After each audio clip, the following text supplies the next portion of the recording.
So we have to start periodic table अभी। और periodic table में आपको बस जनरल बता दिया था, थोड़ा बहुत इंट्रोडक्शन की, वो हिस्ट्री आपको बोला था पढ़ के आना, ठीक है।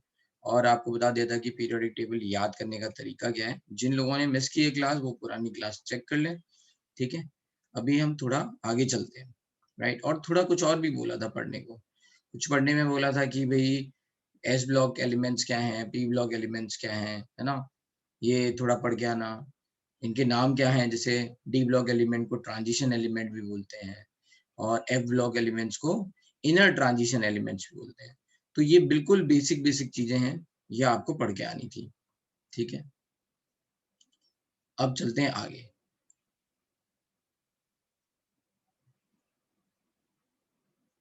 ठीक है, तो एक मिनट, कहाँ तक मैंने बता दिया था। तो हाँ, नेक्स्ट है nomenclature of elements with atomic number 100। अगर किसी का, है ना, एटॉमिक नंबर 100 से ज्यादा है तो उसके लिए हम क्या करेंगे।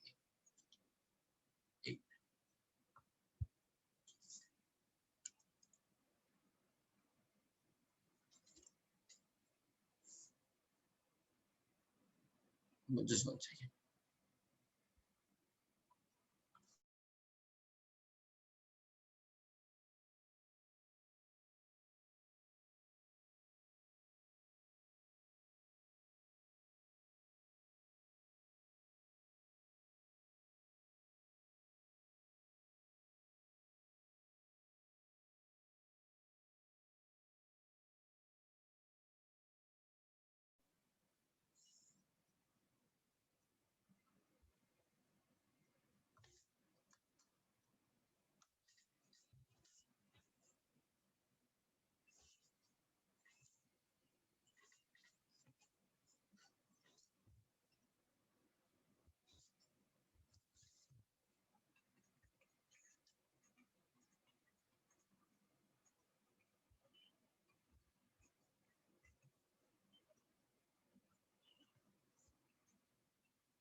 ठीक है, तो ये हम बात कर रहे हैं, तो इसमें इन्होंने क्या किया है, नंबर दिए, मतलब नेमिंग दी हुई है, ठीक है। तो जैसे मान लो 0 को बोला गया है अन, सॉरी नील। 1 को बोला गया है अन, 2 को बोला गया है बाई, 3 को बोला गया है ट्राई, 4 को बोला गया है क्वाड, है ना। 5 को बोला गया है पेंट, 6 को बोला गया है हेक्स, 7 को बोला गया है सेप्ट, थोड़ा अलग है ना। 8 को बोला गया है ऑक्ट, एंड 9 को बोला गया है एन। ठीक है, ये नेम्स दिए हुए हैं, ठीक है। ठीक, अब इसमें जो आपने अलग देखे होंगे, है ना, 0 2 नील, ठीक है। तो उसमें 1 अन, है ना, ये थोड़ा याद रखना है। भाई ट्राई आपको पता है, क्वाड पता है ना, पेंट, हेक्स, तो यहाँ पे सेप्ट है, ठीक है, हेप्ट की जगह ना, ऑक्ट इन, एन है, तो थोड़े अलग हैं, है ना। जो आपने ऑर्गेनिक केमिस्ट्री में जो नेमिंग पढ़ी होगी उसमें से ये थोड़े से अलग हैं। तो अब जैसे मान लो कोई एलिमेंट है, let's say 104, yes you have to write this. जो भी मैं लिख रहा हूँ वो तो आपको लिखना ही है ना, लिख लो जल्दी से।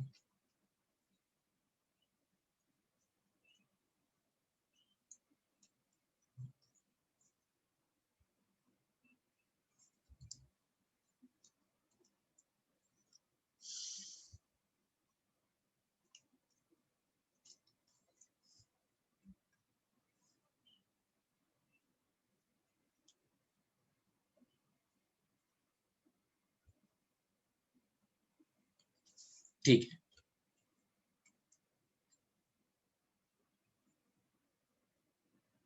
हाँ, ब्लॉक्स का ब्रीफ नोट्स आप अभी मैं बता दूंगा, लिख लेना।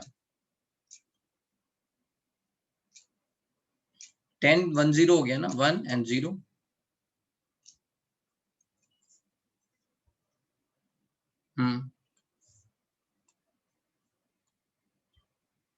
बोलो भाई। आपने 9 के बगल में क्या लिखा है? 9 के बगल में हाँ सर, ये एन, ENN। ये एन को कैसे प्रोनाउंस, मतलब क्या बोलते हैं N इसे? N N N। N. Okay sir, thank you.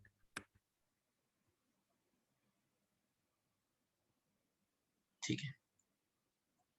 जैसे अगर बोला गया 104 का नाम बताओ, है ना, 1 को क्या बोलेंगे फिर से, हमने बोला अन, 0 को निल, 4 को क्वाड, फिर EM, अनिल क्वाडियम। और शॉर्ट में क्या बोलेंगे, इसका फर्स्ट लेटर लेते हैं, है ना।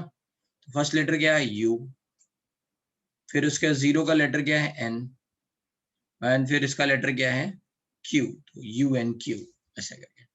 ठीक है। तो अगर मैं आपसे बोलूं बताओ 114 का 11 लेट्स से 6 का नाम बताओ, 116 बताओ भाई, क्या होगा 116?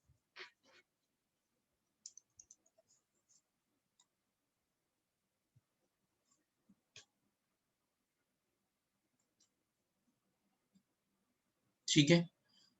तो बस आप 116 देखना है, तो अन हेक्सियम, अनहेक्सियम। और क्या हो जाएगा, कैपिटल U फिर स्मॉल u फिर H, तो UUH, ये इसका रिप्रेजेंटेशन है। समझ में आया? तो ये ऐसे फिर हम एलिमेंट्स के नाम लिख सकते हैं, है ना, 100 से ऊपर जितने भी हैं। ठीक है। तो बस इतना ही है ये nomenclature of elements having atomic number more then 100। Clear है? आसान है, बस याद रखना है ये नाम। ठीक है। अगर ये नाम आपको याद है देन यू कैन राइट। ठीक है। तो बस जैसे आगे चलते हैं, राइट। तो एक मिनट, इसको मैं रोटेट कर सकता हूँ क्या? नहीं, छोड़ो। जैसे अभी मैं ये बता चुका हूँ आपको कि ये एस ब्लॉक एलिमेंट्स हैं, राइट। यहाँ पे अच्छा, wait,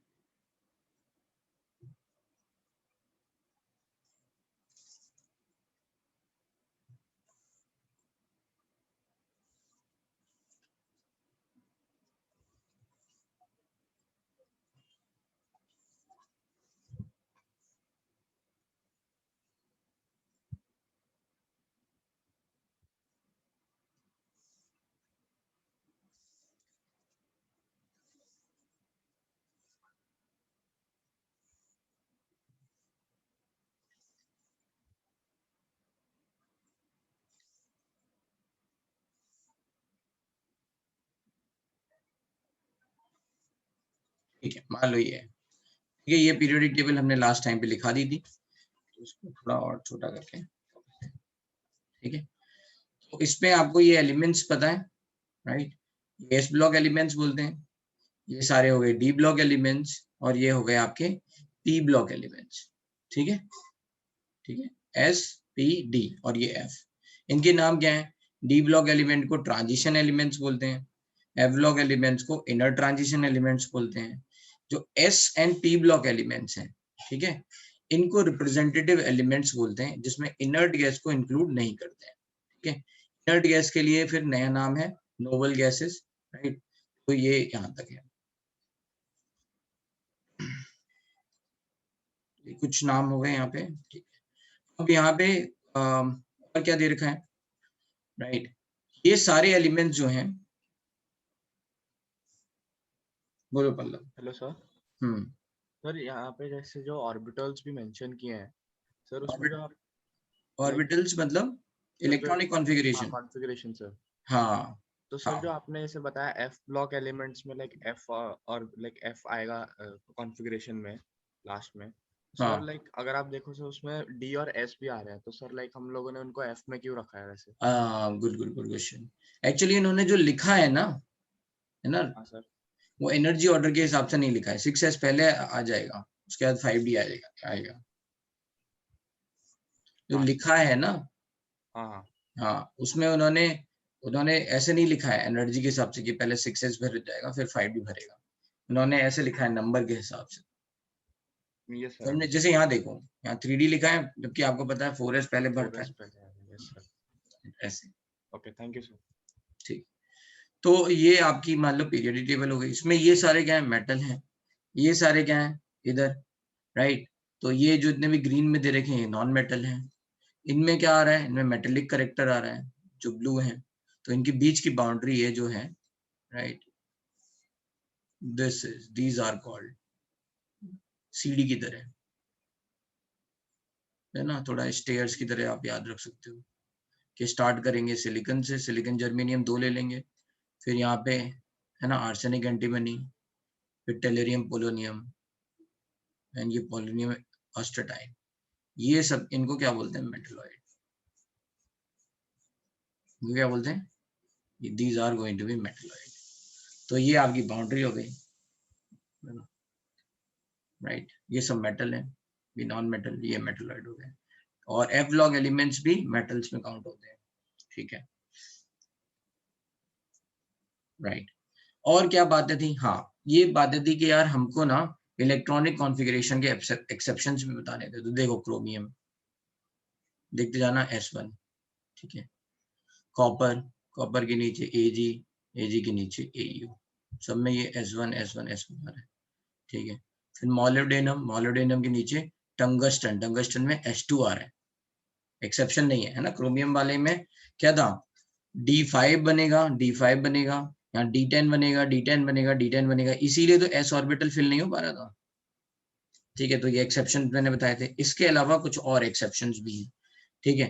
तो क्या क्या है एक्सेप्शंस, जैसे नायोबियम है, इसमें भी देखो S बना रहा है, यहाँ पे हम सर्कल कर ले रहे हैं, ठीक है। फिर उसके बाद रुथेनियम, फिर यहाँ पे रोडियम, ठीक है, जिनमें S1 वाले एक्सेप्शंस आ रहे हैं, एंड प्लेटिनम, ये इस वाले ग्रुप में है ना, ये niobium, molybdenum, ruthenium, rhodium and argentum, ये सब एक्सेप्शंस हैं। तो इनको याद करने का तरीका क्या है, ये ठीक है, ये तो D5 के हिसाब से आ गया, स्टेबिलिटी ऑफ D5, ठीक है। और बाकी के जो हैं वो याद करने पड़ेंगे, ठीक है। उनका मतलब ऐसा कुछ लॉजिक नहीं है कि यहाँ पे, राइट, इन मतलब हाफ फिल्ड बन रहा है, ऐसा कुछ नहीं है ना यहाँ पे। So you have to remember कुछ एक्सेप्शंस। आई थिंक ये जो एक्सेप्शंस आए होंगे ये प्रॉपर्टीज के हिसाब से आए होंगे, ठीक है।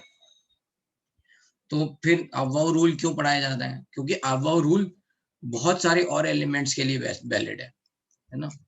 इन सारे एलिमेंट्स के अगर इलेक्ट्रॉनिक कॉन्फ़िगरेशन लिखने थे और इनको किसी एक रूल से बांधना था, तो उसमें अबाव रूल सक्सेसफुल है, इसलिए हम पढ़ रहे हैं, ठीक है, ठीक है। तो इन सब में तो आपको पता है half filled, fully filled, stable है, इसलिए है, राइट। इन सब में ये जो है ये आपको याद रखने पड़ेंगे। इसके अलावा एक और अलग तरह का स्पेशल लेट्स से एक्सेप्शन है, वो है पैलेडियम। पैलेडियम में है ना, पैलेडियम का एटॉमिक नंबर कितना है,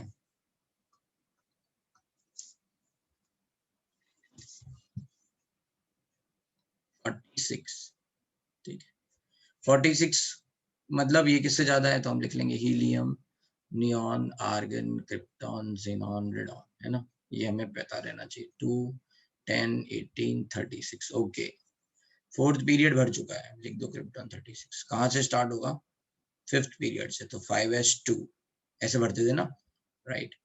और फिर उसके बाद 5s, फिर उसके बाद क्या आएगा 4d। तो अब यहाँ पे एक्सेप्शन क्या है कि यहाँ 5s में 0 है और 4d में 10 है, 36 + 10 ना, यहाँ पे पूरा फुल हो गया ये, इसके लिए 5s में 0 है, there is no electron in s orbital, ठीक है। तो ये थोड़ा स्पेशल टाइप का है, इसलिए मैंने इसको अलग सिंबल से रिप्रेजेंट कर दिया है, जैसे मान लो ये, ठीक है, पैलेडियम, राइट। अब देखो अगर हम और एक्सेप्शंस की बात करें तो इसको भी हम एक एक्सेप्शन मान सकते हैं, लेंथेनम को, ठीक है। लेंथेनम को क्यों एक्सेप्शन मानेंगे भी बताते हैं। तो जैसे अगर मान लो इसको थोड़ा अलग लिख देते हैं, इसको ट्रायंगल मान, ठीक है। तो यहाँ पे एक्सेप्शन हमने क्यों माना है वो हम समझते हैं।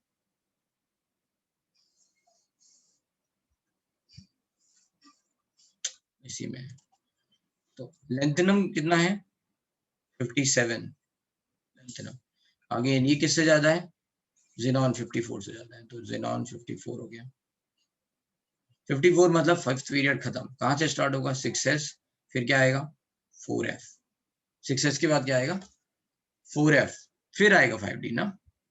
तो होना ये चाहिए था कि यहाँ 2 इलेक्ट्रॉन, यहाँ पे 1 इलेक्ट्रॉन होना चाहिए था, 6s फिर 4f, राइट। होना क्या चाहिए था यहाँ 4f 1 होना चाहिए था, बट हुआ क्या यहाँ पे 4f में ना भर के इलेक्ट्रॉन, ये रॉन्ग हो गया। सही क्या है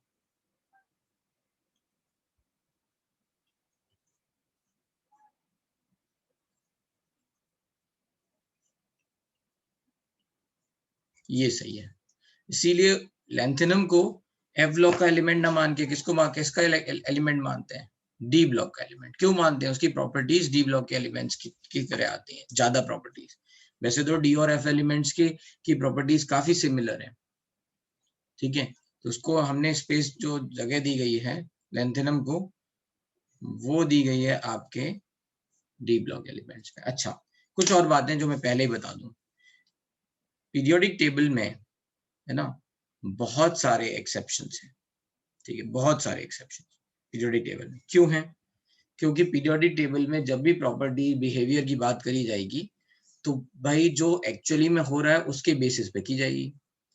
तो कुछ लॉजिक वाली बात तो है, जैसे अबव रूल था, राइट, है ना, वो ये बता तो रहा है कि भाई ये सबका ऐसा इलेक्ट्रॉनिक कॉन्फ़िगरेशन होगा, बट हमेशा यही फॉलो हो जाएगा ये नहीं होगा, ठीक है। क्योंकि आपने क्या किया, चेक किया कि भाई सच में जो हम सोच रहे हैं वही है, या हमने थियोरेटिकली सोचा वही है या नहीं। आपको पता चला कि नहीं वैसा नहीं है, then you have to find the answer कि फिर क्या है। तो इस तरह से एक्सेप्शंस हैं, ठीक है, राइट। तो ये आपको मेंटली प्रिपेयर रहना है कि और डेटा बहुत है ना। जैसे अभी हम थोड़ा आगे जाएंगे तो हम रेडियस के बारे में बात करेंगे, atomic radii. We are going to talk about let's say ionization energies. सब आयनाइजेशन एनर्जी के डेटा बहुत है। अगर थोड़ा बहुत किसी को कोई रिलेट कर पा रहा है कि इलेक्ट्रॉन निकालने के लिए कितनी एनर्जी रिक्वायर्ड होगी, हर एलिमेंट है, हर एलिमेंट की आयनाइजेशन एनर्जी के डेटा बहुत है।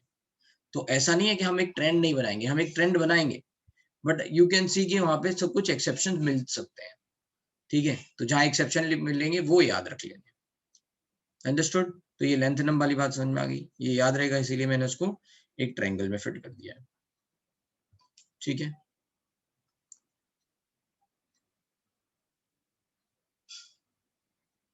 क्या कह रहे हो भाई, क्या कह रहे हो, एक मिनट।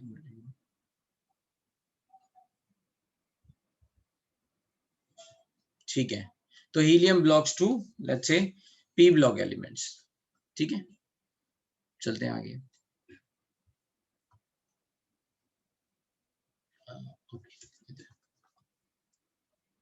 नहीं, अब इधर फोकस कर लें, अभी क्वेश्चन सॉल्व मत करो बैठ के, चिंतन यहाँ फोकस करो, ठीक है। तो ये लेंथेनम हो गया। इसी की तरह से यहाँ पे राइट गदोल नियम, ये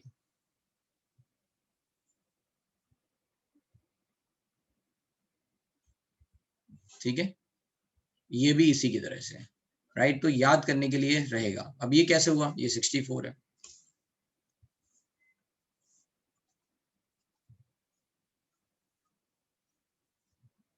अब इसमें क्या हुआ, so let's say right 54 xenon लिख दिया हमने, फिर उसके बाद 6s2 लेट्स से, फिर उसके बाद क्या होगा, अब 56 हो गया, फिर आप लिखोगे 4f लेट्स से 8। तो 4f 8 होने की जगह राइट क्या आने लग गया, हाफ फिल्ड होने के कारण 6s2, यहाँ क्या आने लग गया 4f7 एंड 5d1,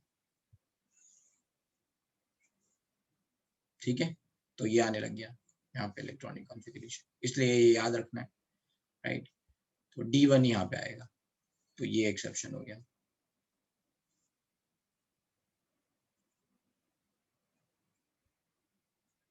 ठीक है।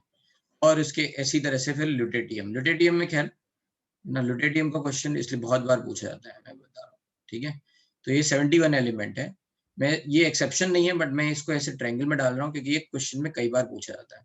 क्या पूछा जाता है 71 ल्यूटेटियम देख लेते हैं, ठीक है, राइट। तो अब इसका इलेक्ट्रॉनिक कॉन्फ़िगरेशन सिंपली अगर आप लिखोगे तो आप बोलोगे 54 ज़ेनॉन, 5 पीरियड खत्म हो गए, छठा स्टार्ट होगा, 6s, फिर 4f, फिर 5d, लेट्स फिल 2, फिर 14 है ना, 2 से 56 प्लस 14 70 और 1। तो यहाँ पे D1 में आ रहा है, लास्ट इलेक्ट्रॉन किसमें आ रहा है, D1 में आ रहा है, ऐसा है ना। जब आप फिल करो अपने हिसाब से लिख रहे हो, राइट, ठीक है, अगर आप अपने हिसाब से लिख रहे हो D1 में आ रहा है, ठीक है। तो कई बार बच्चे क्या करते हैं, वो इस ये इलेक्ट्रॉनिक कॉन्फ़िगरेशन दिया रहेगा और पूछा जाएगा कि which element, this element belongs to which block. तो क्या करेंगे, इसको डी को देख के ही है ना, यहाँ पीछे नहीं देखेंगे ये 4f14 है, लिख देंगे डी ब्लॉक, तो यहाँ रॉन्ग हो जाएगा, ठीक है। तो ये याद रखना है कि डी से पहले ये देख लो कि 4f14 पूरा भरा हुआ है, ये क्या है, ल्यूटेटियम है ना, तो ये क्या है, this belongs to F block element. तो इनके कुछ है ना, कुछ एलिमेंट्स के इलेक्ट्रॉनिक कॉन्फ़िगरेशन थोड़ा थोड़ा याद रहेंगे आप, हाँ ये याद रखने हैं, तभी तो ये हाईलाइट कर रहे हैं, है ना, इनको अलग अलग सिंबल से हाईलाइट कर रहे हैं, तो ये काफी मतलब है। इसके अलावा क्या कहते हैं, एफ ब्लॉक में 4f में तो थोड़े कम है एक्सेप्शंस, 5f में बहुत सारे एक्सेप्शंस हैं, ठीक है। 5f के एक्सेप्शंस हम नहीं याद रखेंगे, मतलब बहुत सारे हैं, यहाँ देखो D1 आ रहा है, फिर ऐसे D1 आ रहा है ना, ये D1 आ रहा है, ऐसे बहुत सारे हैं, इनको याद रखने की जरूरत नहीं है।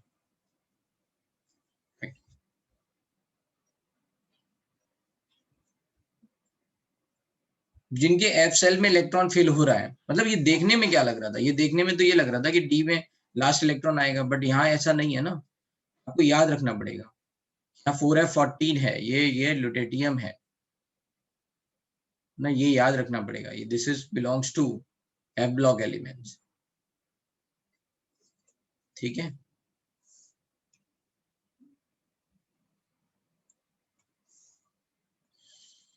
तो इसलिए ये एक्सेप्शन नहीं है, बट इसमें बस ये कंफ्यूजन होता है ब्लॉक कौन सा है, राइट, तो ध्यान रखना है। और अच्छा कई बार क्वेश्चन में ना घुमा देते हैं ऐसे, राइट, जैसे ये है ना, अभी किसी ने पूछा था, पल्लव ने पूछा था, तो पता चला इसको यहाँ पे ऐसे लिखा 4f14 5d1 6s2 ऐसा लिखा हुआ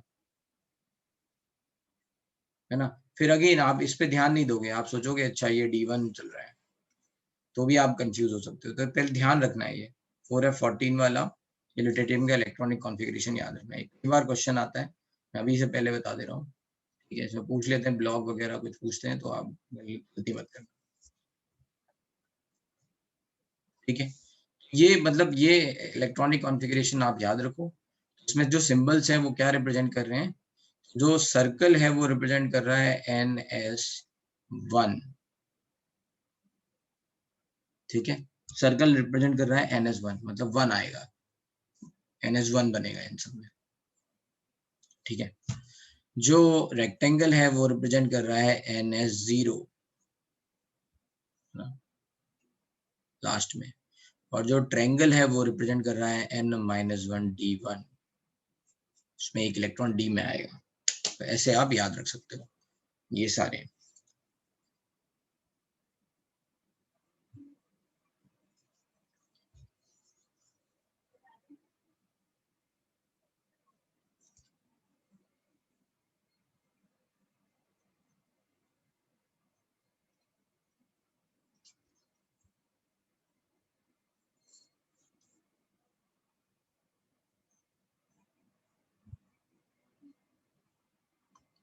N is period, N is period, है ना, कौन सा वाला पीरियड होगा, ये किस पीरियड को बिलोंग करेगा। रेक्टेंगल में क्या होगा, D10 बन रहा था ना, NS0 D10,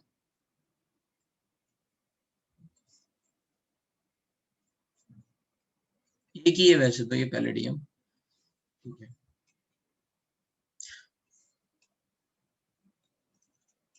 बोलो गौरांश। सर थोड़ा कंफ्यूजन हो रहा है ब्लॉक्स के मामले में, मतलब इसके सर मामले में ब्लॉक्स में सर, विच ब्लॉक ब्लॉक ब्लॉक्स में, यस, ओके। सर जब Sir, can you please scroll down to 71 LU? Sir उसमें अपने दो ब्लॉक्स लिखे हैं, एक डी ब्लॉक और एक एफ ब्लॉक। डी ब्लॉक और एफ ब्लॉक किस में लिखा? सर 71 LU में, वो उसका जब आपने इलेक्ट्रॉनिक Q4X कॉन्फ़िगरेशन लिखा है। हाँ सर, इलेक्ट्रॉनिक हाँ कॉन्फ़िगरेशन। हाँ, तो सर इसमें क्योंकि वो ये 4F14 था इसलिए अपने एफ ब्लॉक लिखा, और वो 4 5D1 था इसलिए अपने डी ब्लॉक लिखा। हाँ हाँ हाँ, वो उसमें ये देखना है कि इलेक्ट्रॉन लास्ट कहाँ आ रहा है। जनरली क्या होता है, ब्लॉक जो लिखते हैं वो किसके हिसाब से लिखते हैं कि लास्ट इलेक्ट्रॉन कहाँ आ रहा है, राइट? हाँ सर, और यही लास्ट है। इलेक्ट्रॉन 5D में आ रहा है इसलिए डी ब्लॉक। नहीं, इसलिए डी ब्लॉक नहीं होगा, इसमें याद रखना है, इसमें एफ ब्लॉक एलिमेंट होगा। ये देखना है यहाँ 4F14 बन रहा है, क्योंकि 5D1 वाला हमने लेंथेनम ऑलरेडी यहाँ काउंट कर रखा हुआ है। अच्छा सर, मतलब जो लास्ट में सेम आ रहा है इसलिए 5D1 नहीं लिया है, उसे एफ ब्लॉक लिया है। हाँ, और वो एफ ब्लॉक इसलिए वही लिया वही क्योंकि एफ पे 5D1 वाले ज्यादा। के हिसाब से जो D1 का जो प्लेस है वो ऑलरेडी ऑक्यूपाइड है, किसने? लेंथेनम ने ले रखा हाँ सर। है ना? अगर आप अवाव रूल लगाते तो अवाव रूल के बाद क्या होता? अवाव रूल के हिसाब से होना चाहिए था ये ज़ेनॉन 54, है ना?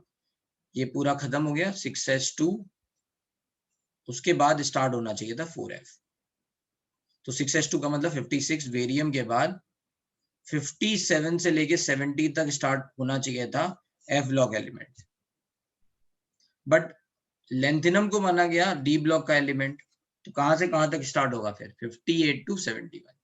तो ये थोड़ा याद रखना पड़ेगा। समझ में आई ये सर बात?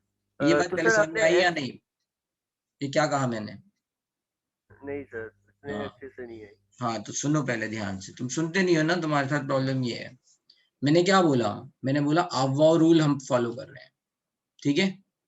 अवाव रूल का मतलब क्या है भाई? जो पहले सबसेल आएगा उसको पहले भरेंगे। अब आपको इलेक्ट्रॉनिक कॉन्फ़िगरेशन लिखना आता है? हाँ sir.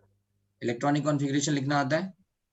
Yes sir, yes sir. चलो बताओ, अगर मैंने एक एलिमेंट ले लिया लेट्स से 33, बताओ इसका इलेक्ट्रॉनिक कॉन्फ़िगरेशन क्या लिखेंगे? सर 33 का इलेक्ट्रॉनिक कॉन्फ़िगरेशन लिखेंगे ट्राई ट्राई। क्या?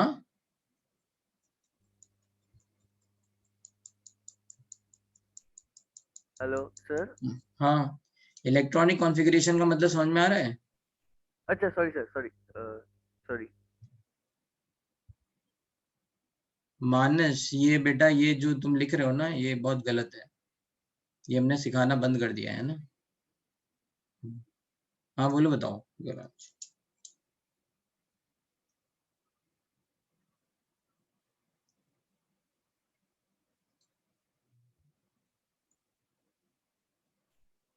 मैथ्स ही पढ़ रहे हो तुम बैठ के बस, हैं? केमिस्ट्री तो पढ़ नहीं रहे हो तो समझ में कैसे आएगी फिर?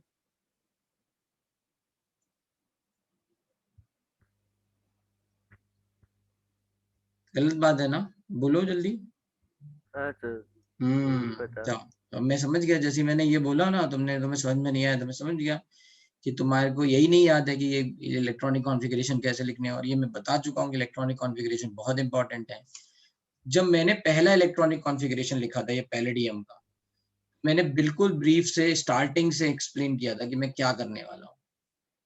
मैंने पहले यहाँ पे इनर्ट गैसेस के इलेक्ट्रॉनिक कॉन्फ़िगरेशन लिखे, फिर इसके एटॉमिक नंबर को कंपेयर किया। थोड़ा जल्दी किया, एक एक बात ऐसे समझाई नहीं कि देखो भैया ये 46 है, 36 से ज्यादा है, अब इसके बाद वाले में लिखेंगे, right? But I have given a glimpse, तो जिसने रिवाइज किया होगा उसको समझ में आ गया होगा, अच्छा हाँ ये काम करना था हमें। बट तुम्हारे साथ प्रॉब्लम क्या है? तुम ट्राई ट्राई बोल रहे हो, बताओ ट्राई ट्राई मतलब? अभी हम नेमिंग बता रहे हैं, और नेमिंग कहाँ से बताया था? 100 से ऊपर वाले एलिमेंट का बताया था। 33 के लिए ट्राई ट्राई बोलेंगे तो मतलब क्या हुआ कि रिवाइज नहीं हो रहा है? 33 बार के लिए इलेक्ट्रॉनिक कॉन्फ़िगरेशन कैसे कैसे लिखा जाएगा बताओ? यहाँ से अब इतना हिंट दिया, ये 18 से ज्यादा है, लिखेंगे पहले आर्गन, ठीक है? ठीक है, ठीक है हाँ या सर। ना? हाँ, ठीक है सर। ठीक है।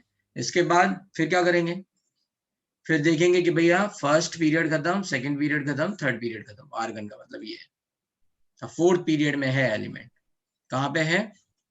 फोर्थ पीरियड में। फोर्थ पीरियड में। फोर्थ पीरियड, हर पीरियोडिक टेबल में पीरियड, किसी भी पीरियड की स्टार्टिंग कहाँ से होती है? जैसे मान लो ये पूरी पीरियड, ये पूरी रो है, ये खत्म हो गई। दूसरी वाली ये रो पूरी खत्म हो गई, कौन से ब्लॉक से स्टार्ट हो रही है? एस ब्लॉक से सर। एस ब्लॉक से स्टार्ट हो रही है। देखा 4S, फिर उसके बाद कौन सा ब्लॉक आता है 4S एस के बाद? P sir. हाँ, पी सर। अरे यार देखो ना, यहाँ पे एस के बाद पी आ गया क्या?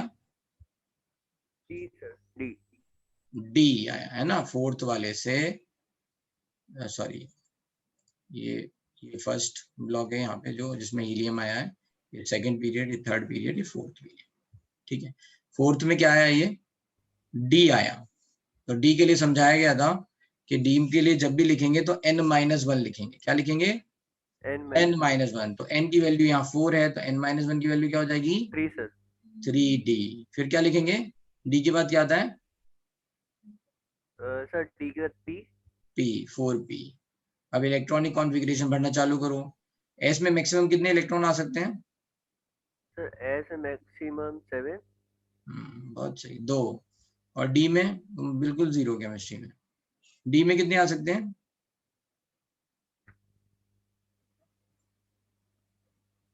बोलो। सर डी में 10। 10। और पी में? सर पी में आएंगे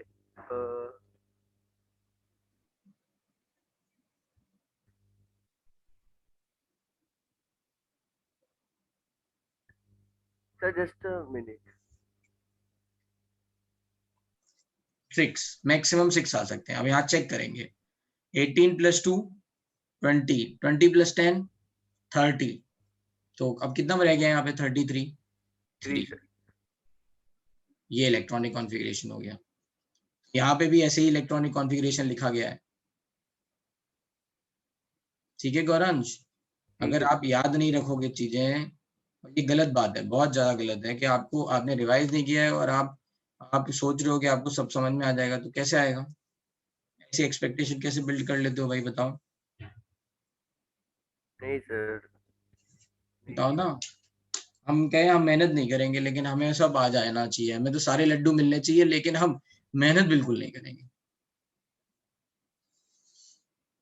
और वो भी तब जब मैंने आपको बोल रखा है। अच्छा ये बताओ, ये मैं बोला गया है या नहीं कि इलेक्ट्रॉनिक कॉन्फ़िगरेशन ढंग से याद कर लेना, बहुत आगे इसका इंपॉर्टेंस है। हाँ सर। चलो कोई नहीं, अभी मैं बता दे रहा हूँ भाई, जिनको इलेक्ट्रॉनिक कॉन्फ़िगरेशन नहीं आता है, ठीक है, प्लीज हाथ जोड़ के तुम लोगों से रिक्वेस्ट है कि भैया पढ़ कर लो। ठीक है, अगर ये तुमने अगर नहीं किया तो आगे कितने चैप्टर हैं यार, देखो इसमें आया। ठीक है, पीरियोडिक टेबल में अभी इलेक्ट्रॉनिक कॉन्फ़िगरेशन आएगा, फिर कोऑर्डिनेशन कंपाउंड में इलेक्ट्रॉनिक कॉन्फ़िगरेशन आएगा। इनफैक्ट आपका केमिकल बॉन्डिंग में भी इलेक्ट्रॉनिक कॉन्फ़िगरेशन आता है। ठीक है, और S P D and F block के जो मतलब करेक्टरिस्टिक आएंगे उनमें तो इलेक्ट्रॉनिक कॉन्फ़िगरेशन आना ही है। तो मतलब 6-7 चैप्टर है जहाँ पे ये बार-बार इलेक्ट्रॉनिक कॉन्फ़िगरेशन देखने को मिलेगा और तुम्हें इलेक्ट्रॉनिक कॉन्फ़िगरेशन लिखना नहीं आ रहा है। और ये ऐसा नहीं है कि मैं गौरांश को बोल रहा हूँ तो इसका मतलब गौरांश को ही नहीं आता है, ऐसा बिल्कुल मत सोचना। इस क्लास में कम से कम 30 से 40 बच्चे ऐसे होंगे जिनको अभी भी नहीं आता होगा, ये तो कम से कम मैं बोल रहा हूँ। इनको इलेक्ट्रॉनिक कॉन्फ़िगरेशन लिखना नहीं आता। उसकी वजह क्या है मैं बता दे रहा हूँ, प्रैक्टिस नहीं की है। लेक्चर सुना और आपने प्रैक्टिस की ही नहीं, आपने लिखने की कोशिश ही नहीं की इलेक्ट्रॉनिक की कि क्या होता है इलेक्ट्रॉनिक कॉन्फ़िगरेशन, तो उनके साथ ये दिक्कत होगी। हाँ भाई, पुराने वीडियोस देखो जहाँ इलेक्ट्रॉनिक कॉन्फ़िगरेशन समझाया गया, कोई चीज नहीं समझा, ये वीडियो का क्यों डालते हैं भाई? एक आपकी पूरी मैंने एक प्लेलिस्ट बनाई है जिसमें सारे फिजिकल केमिस्ट्री के लेक्चर हैं, देख लिए आप लोगों ने प्लेलिस्ट?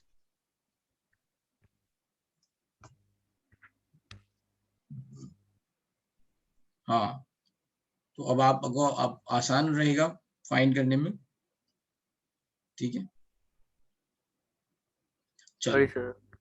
अरे कोई नहीं, देखो सॉरी इस बात की नहीं है पहले ये समझो, तुम्हें डांटा इसलिए नहीं जा रहा है, तुम्हें डांटा जा रहा है कि तुमने हैबिट गलत बनाई है।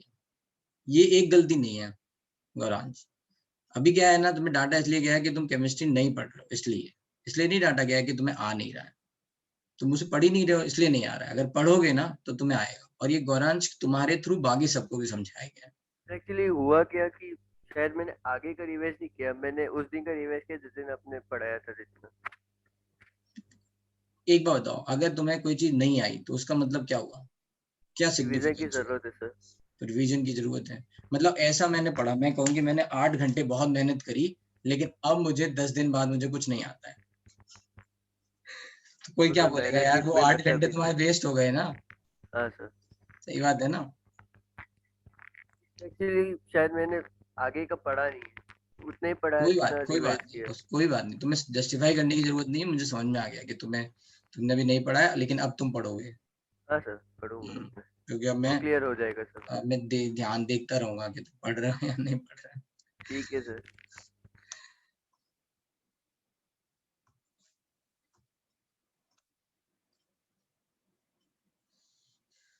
अरे ये एक्सेप्शंस इसलिए आए हैं कि एक्चुअली एलिमेंट्स को स्टडी किया गया, फिर देखा गया कि कौन सा एलिमेंट किसके साथ प्रॉपर्टी मैच कर रहा है, फिर उसको पीरियोडिक टेबल में मतलब वो प्लेस दिया गया है ना। उसके हिसाब से फिर इलेक्ट्रॉनिक कॉन्फ़िगरेशन को एडजस्ट किया गया कि भाई इलेक्ट्रॉनिक कॉन्फ़िगरेशन क्या बनना चाहिए, ठीक है। और भी बहुत सारी चीजें, केवल यही नहीं है, फिर मैग्नेटिक प्रॉपर्टी हैं, इलेक्ट्रिकल प्रॉपर्टीज हैं, फिर देखा जाए गया कि भाई कौन किसके साथ आ रहा है, या ये पर्टिकुलर लेट्स से प्रॉपर्टी कैसे मैच हो सकती है, ठीक है।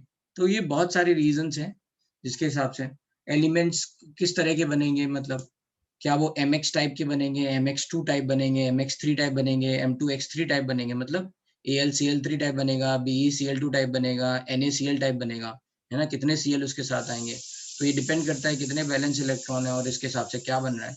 तो बहुत सारी तरीके से ये बनाए गए हैं और इनको जगह दी गई है एलिमेंट्स को। तो अब हमें क्या करना है, हमें बस वो एक्सेप्शन जो अलग अलग वाले एक्सेप्शन हैं बस वो याद रखने हैं, ठीक है, क्लियर है। तो ये इलेक्ट्रॉनिक कॉन्फ़िगरेशन और इनमें एक्सेप्शन याद रहेंगे, छोटे छोटे एक्सेप्शन हैं। एक एक्सेप्शन और है ये यहाँ पे थोरियम का, यहाँ पे थोरियम 90, इसको कुछ और ही बना लेते हैं, शेप का बच गया ना, तो ऐसे कुछ लिख देते हैं। थोरियम का ये इसलिए याद रखना है बस, राइट, ठीक है, कि thorium though it belongs to F block elements, है ना, जैसे 90 अगर मैं लिखूंगा, अरे रुको भाई, रुको, क्यूरोसिटी अच्छी चीज है बट थोड़ा पेशेंस। Thorium, sir. तो हाँ रुको भाई, भाई तुमसे ही कहा है। हाँ ओके ओके। हाँ 90, ये है 90। अब इसको लिखो 90, मतलब ये हमें रेडॉन के बाद मिलेगा, है ना, 86। अब 86 मतलब 6 पीरियड खत्म हो चुके हैं, ठीक है। कहाँ से स्टार्ट होगा 7s, फिर कहाँ से स्टार्ट होगा 5f, फिर कहाँ पे आएगा 5f के बाद ऐसे 6d ऐसे करके, ठीक है। तो यहाँ पे जो है, अगर आप नॉर्मल देखते तो बोल दे 5h मतलब 7h2 5f2 ऐसा आता है ना नॉर्मली, बट यहाँ इलेक्ट्रॉनिक कॉन्फ़िगरेशन क्या है 6d2, और f में इलेक्ट्रॉन ही नहीं है, f0,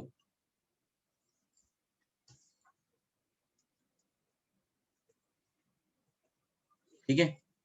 यहाँ पे 6d2 7s2 है और f में इलेक्ट्रॉन ही नहीं है, तो ये याद रखना है कि thorium though belongs to F block element, ठीक है।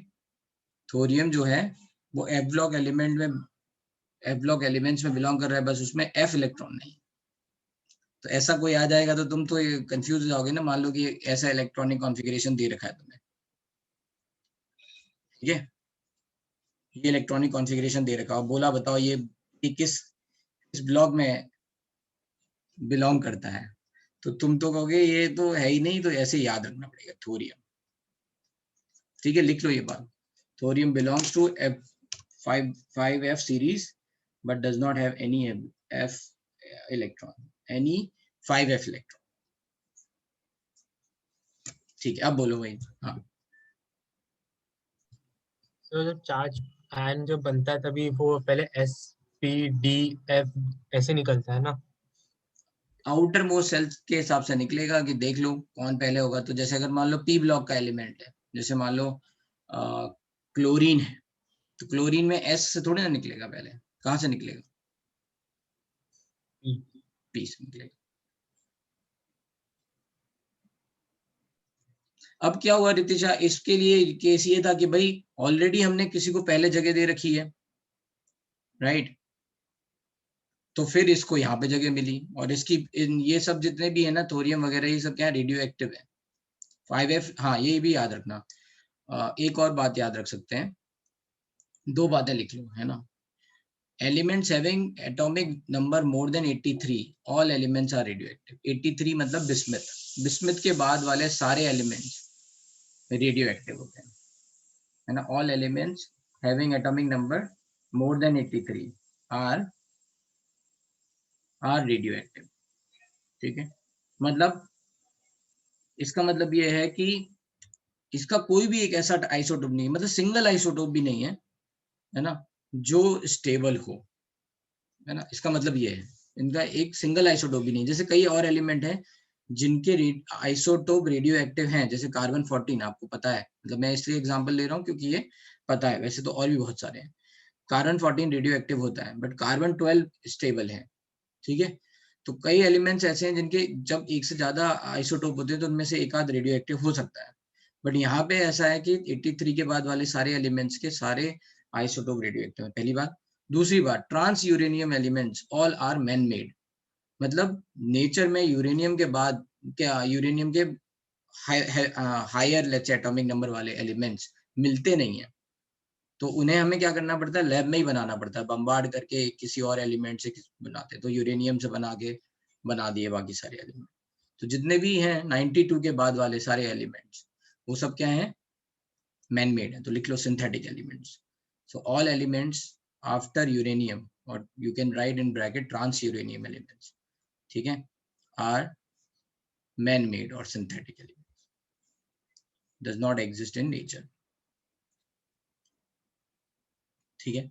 तो ये कुछ एक्सेप्शंस हो गए यहाँ पे, राइट। अब हम थोड़ा आगे चलते हैं।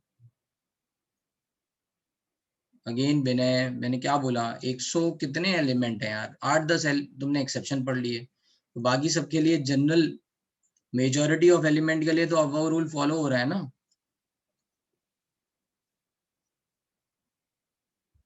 ठीक है, तो इतना परेशान मत हो, जो बात कही है उसे सुनो ध्यान से, ठीक है। आपको पहले ही बोला है कुछ एक्सेप्शंस हैं, याद रखने।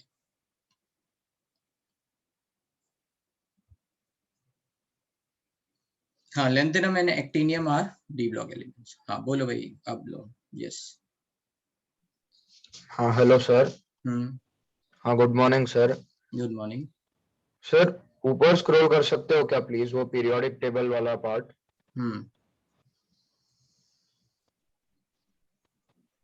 सर बस नोट डाउन करना था, वो आपने लिखा था ना, जो भी ट्रायंगल का फॉर्म, सर्कल का फॉर्म ऊपर लिखा था ना सर, अच्छा, NS1।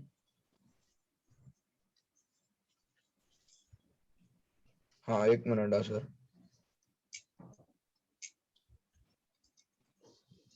हाँ डन सर, ठीक थैंक है। यू। ठीक है, ये तो हो गए इलेक्ट्रॉनिक कॉन्फ़िगरेशन। अब चलते हैं यहाँ पे, तो ये आपको थोड़ा पढ़ लेना है, राइट।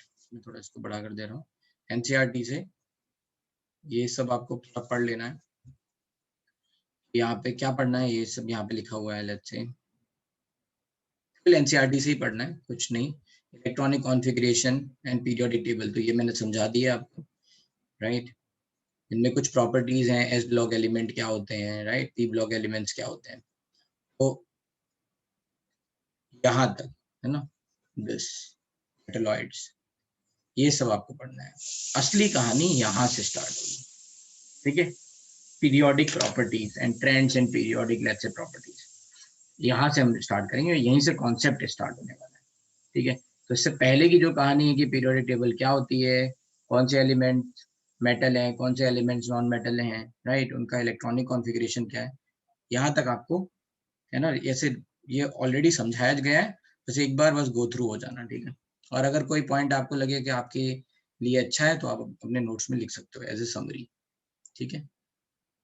क्लियर है ये बात, राइट। चलें आगे। तो अब यहाँ से लॉजिक जो जो कॉन्सेप्ट बनता है, यहाँ से बनता है। इसमें सबसे पहली बात है वो है effective nuclear charge. All the periodic properties depends on effective nuclear charge.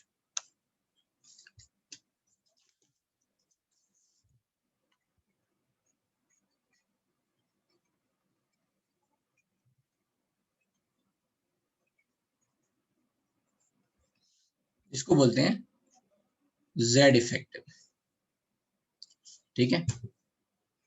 And screening constant, screening, shielding, है ना, स्लेटर्स कांस्टेंट जो भी है,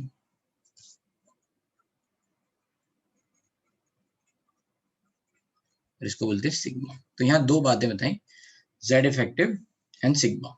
क्या होता है समझते हैं. जैसे मान लो हमने आपको पहले बताया था कि कोई भी लेट्स से न्यूक्लियस है, उसमें जब तक एक इलेक्ट्रॉन है तब तक सब चीज आसान है ना. एक इलेक्ट्रॉन है मतलब यूनि इलेक्ट्रॉनिक चीज है. जैसे अगर मान लो मैंने सोडियम लिया और सोडियम 10+ लिख लिया, है ना, राइट. अब इसमें सोडियम में 11 इलेक्ट्रॉन होते हैं, हमने 10 इलेक्ट्रॉन निकाल दिए, अभी एक ही इलेक्ट्रॉन रह गया. तो यहाँ पे कितने 11 प्रोटॉन है और ये सारे के सारे इस इलेक्ट्रॉन को अपनी तरफ खींच रहे हैं. ठीक है. 11 के 11 प्रोटॉन्स इलेक्ट्रॉन को अपनी तरफ खींच रहे हैं. बट आपको पता है ये 10+ बनाना तो बहुत ही डिफिकल्ट है. नॉर्मल कंडीशन में हमें क्या मिलता है Na+, बस एक ही इलेक्ट्रॉन निकला. तो इसका मतलब बाकी 10 इलेक्ट्रॉन और प्रेजेंट हैं इसमें.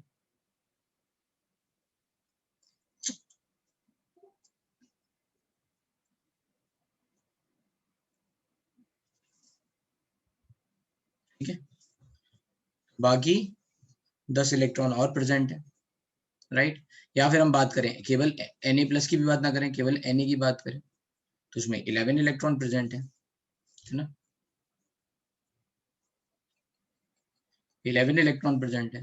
होगा क्या, ये सारे इलेक्ट्रॉन्स आपस में एक दूसरे को रिपेल करेंगे, राइट. तो अब यहाँ पे क्या चल रहा है, अट्रैक्शन और रिपल्शन का केस चल रहा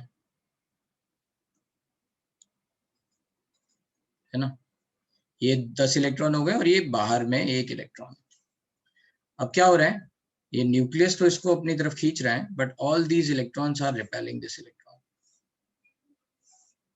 है ना. इसको रिपेल कर रहे होंगे जहां पे भी होंगे, है ना. इमेजिनरीली आप ये हमने ड्रॉ किए हैं ऐसे, जहां पे भी होंगे वहां से इस इलेक्ट्रॉन को रिपल्शन मिल रहा होगा. कहाँ की तरफ, बाहर की तरफ, मतलब दूर हो जाओ, है ना. सही है इतनी बात. ठीक है. इसमें किसी को कोई डाउट?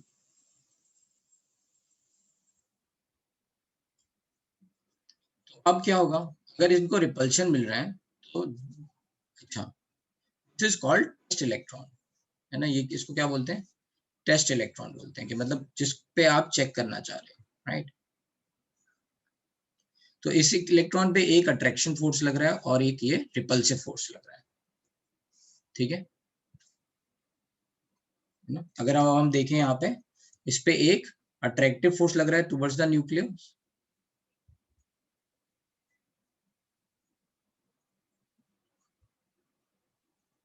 और इस पे एक रिपल्सिव फोर्स लग रहा है. तो जैसे अगर कभी भी आपने देखा है कि कोई किसी को अगर एक 11 न्यूटन की तरफ से लेट्स से कोई खींच रहा है 11 न्यूटन, है ना. 11 प्रोटॉन है, इसलिए लेट्स से अभी हम सोडियम का एग्जांपल ले रहे हैं लेट्स से. तो सोडियम के एग्जांपल में इसको ये 11 प्रोटॉन अपनी तरफ खींच रहे हैं, लेट्स से 11 न्यूटन से खींच रहे हैं, और बाकी इलेक्ट्रॉन लेट्स से 3 न्यूटन का लेट्स से रिपल्सिव फोर्स लगा रहे हैं. तो इफेक्टिव फोर्स कितना होगा, then you will say 11 - 3 that is 8. ठीक है, राइट. तो आप बोलोगे कि इफेक्टिवली जो इस पे लगने वाला अट्रैक्शन है वो 11 प्रोटॉन के कारण नहीं है. कुछ प्रोटॉन्स का अट्रैक्शन जो है वो नलिफाई हो गया इलेक्ट्रॉन के रिपल्शन से. तो जो इफेक्टिव अट्रैक्शन है वो कम है, और उस इफेक्टिव अट्रैक्शन को मेजर करने के लिए क्या बोला गया, इफेक्टिव न्यूक्लियर चार्ज. क्यों, क्योंकि जो एफ इलेक्ट्रिक है वो किस बात पे डिपेंड करता है, F electric depends on k q1 q2 by r². तो वो डिपेंड करता है किस पे, z यहाँ पे q1 q2 पे, चार्ज पे डिपेंड करता है. तो यहाँ पे जैसे जैसे न्यूक्लियस पे चार्ज चेंज हो जाएगा, मतलब, है ना, मतलब इफेक्टिवली जो इस पे लगने वाला जो इफेक्टिव चार्ज है वो जैसे जैसे चेंज होगा उसके हिसाब से attractive force, net attractive force भी अलग आएगा।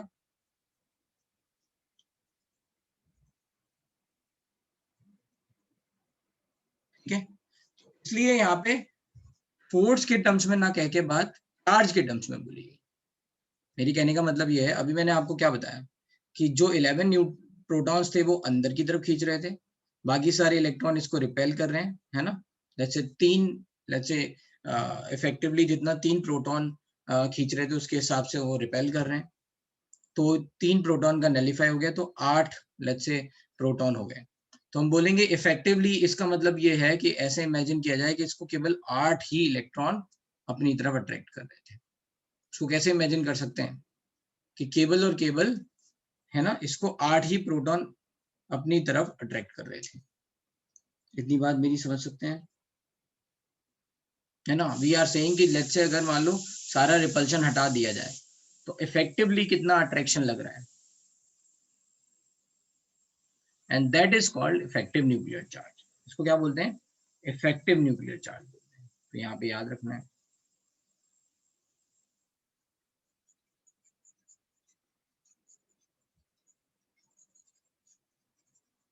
So we can say Z effective is nothing but Z minus sigma। Z क्या है? नंबर ऑफ प्रोटॉन्स जो इनिशियली प्रेजेंट थे। कितने प्रोटॉन्स प्रेजेंट थे? 11। ठीक है, बट सारे के सारे, है ना, इफेक्टिव जो Z इफेक्टिव आ रहा है, this is effective nuclear charge, वो तो 11 नहीं आ रहा है, उसमें थोड़ा हम कम कर रहे हैं, राइट। तो वो है सिग्मा, उसको बोलते हैं सिग्मा। स्क्रीनिंग और शील्डिंग। शील्डिंग का मतलब क्या है? शील्डिंग का मतलब क्या है कि ये इलेक्ट्रॉन को अंदर की तरफ अट्रैक्ट होने से शील्ड कर रहा है, तो कितना रिपल्शन लग रहा है। ठीक है, शील्डिंग का मतलब क्या है? कोई भी इलेक्ट्रॉन जो है वो न्यूक्लियस की तरफ अट्रैक्ट हो रहा है, तो उसको अंदर की तरफ अट्रैक्ट होने से कौन शील्ड कर रहा है ना, कौन कितना रिपेल कर रहा है। तो ये बाकी सारे इलेक्ट्रॉन्स इसको शील्ड कर रहे हैं, रिपेल कर रहे हैं। ठीक है, तो इसको बोलेंगे शील्डिंग, स्क्रीनिंग, ऐसा कुछ कांस्टेंट। तो यहाँ पे Z इफेक्टिव आपको पता है, सिग्मा मैंने आपको यहाँ बता ही दिया है ना, शील्डिंग कांस्टेंट। तो Z effective is nothing but Z minus sigma. ठीक है, अब ये Z इफेक्टिव क्या केवल मतलब बाहर वाले इलेक्ट्रॉन पे ही नापा जा सकता है या सब पे नापा जा सकता है?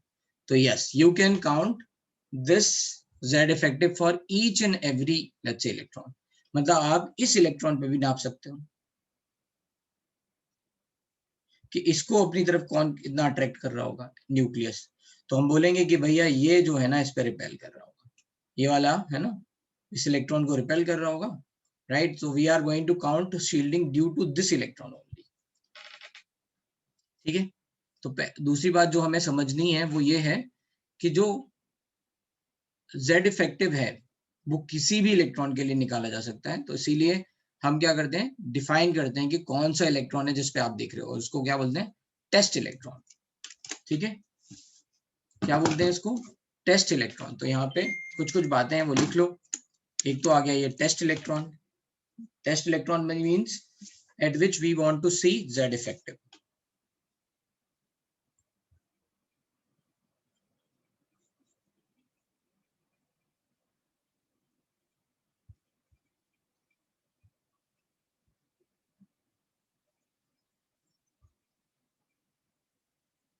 और we want to find Z effective.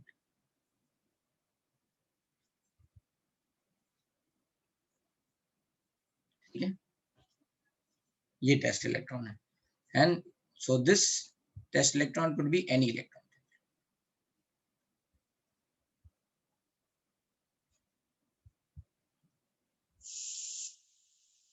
present in atom, but generally we consider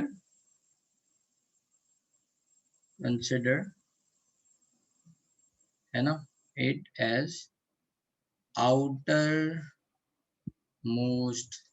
shell electron, as है ना outermost shell electron, or you can say valence electron electron influence, है ना, properties of element, chemical properties of element. तो किसको हम यहाँ पे study करेंगे? जनरली टेस्ट इलेक्ट्रॉन कुछ भी हो सकता है, ठीक है, कोई भी तुम इलेक्ट्रॉन को टेस्ट इलेक्ट्रॉन मान सकते हो और इस पे निकाल सकते हो कि जेड इफेक्टिव कितना होगा। बट हम किस पे जनरली निकालते हैं? ये टेस्ट इलेक्ट्रॉन है, हम जनरली निकालते हैं आउटर मोस्ट सेल पे। ये सोडियम के लिए हमने बनाया है आउटर मोस्ट सेल पे। क्यों? क्योंकि आउटर मोस्ट सेल इलेक्ट्रॉन से क्या होता है, केमिकल प्रॉपर्टीज पता होती है, तो वो बहुत इंपॉर्टेंट इलेक्ट्रॉन है। उसके हिसाब से पता चल रहा है कि भाई आसानी से इलेक्ट्रॉन गेन करेगा, लूज करेगा, क्या होगा क्या नहीं, ठीक है। Good, very good question Abhilash. तो अभिलाष का जो क्वेश्चन है उस पर हम थोड़ी देर में आ रहे हैं। ये इतनी बात समझ में आ गई कुछ?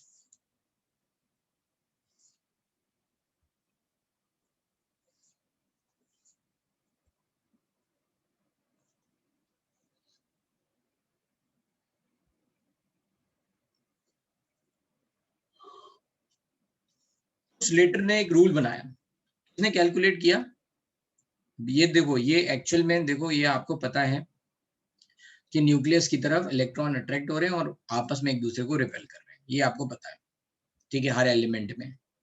अब क्या किया, स्लेटर वाज अ साइंटिस्ट, उन्होंने क्या किया, उन्होंने कुछ ऐसी तरकीब निकाली so that he can calculate, या फिर उसको एक क्वांटिफाई कर पाए कि किसमें कितना अट्रैक्शन है, और उससे क्या मिलेगा, एक ट्रेंड मिलेगा। क्या जेड इफेक्टिव बढ़ रहा है, घट रहा है, मतलब एक एलिमेंट से दूसरे एलिमेंट के बीच में you can compare Z effective बढ़ा और घटा, और उसके बेसिस पे क्या फायदा हुआ, उसके बेसिस पे आप बता सकते हो बाकी फिजिकल प्रॉपर्टी। जैसे एक एग्जांपल इमेजिन करो कि अगर मैं बोलूं सोडियम और मैग्नीशियम, तो between sodium and magnesium, magnesium में जेड इफेक्टिव बढ़ गया, लेट्स से, है ना, जेड इफेक्टिव बढ़ गया। तो क्या क्या आप समझ सकते हो कि आप बोल सकते हो कि जो बाहर वाला इलेक्ट्रॉन है सोडियम में और मैग्नीशियम में है ना, जो बाहर वाला इलेक्ट्रॉन है, आउटर मोस्ट इलेक्ट्रॉन है, तो यहाँ पे जेड इफेक्टिव ज्यादा है, इसका मतलब क्या है, ये ज्यादा स्ट्रांगली इस पे अट्रैक्ट कर रहा होगा इसके कंपैरिजन में सोडियम। जस्ट इमेजिन अभी राइट नाउ, ये बात हम कह सकते हैं कि ये ज्यादा है क्योंकि जेड इफेक्टिव की वैल्यू ज्यादा आ रही है। तो इससे क्या एक्सप्लेन हुआ कि अगर ये इलेक्ट्रॉन ज्यादा अपनी तरफ अट्रैक्ट हो रहा है तो इस इलेक्ट्रॉन को बाहर निकालना डिफिकल्ट होगा, मतलब आयनाइजेशन एनर्जी कम हो जाएगी, ज्यादा हो जाएगी, इस इलेक्ट्रॉन को निकालने के लिए ज्यादा एनर्जी देनी पड़ेगी, है ना।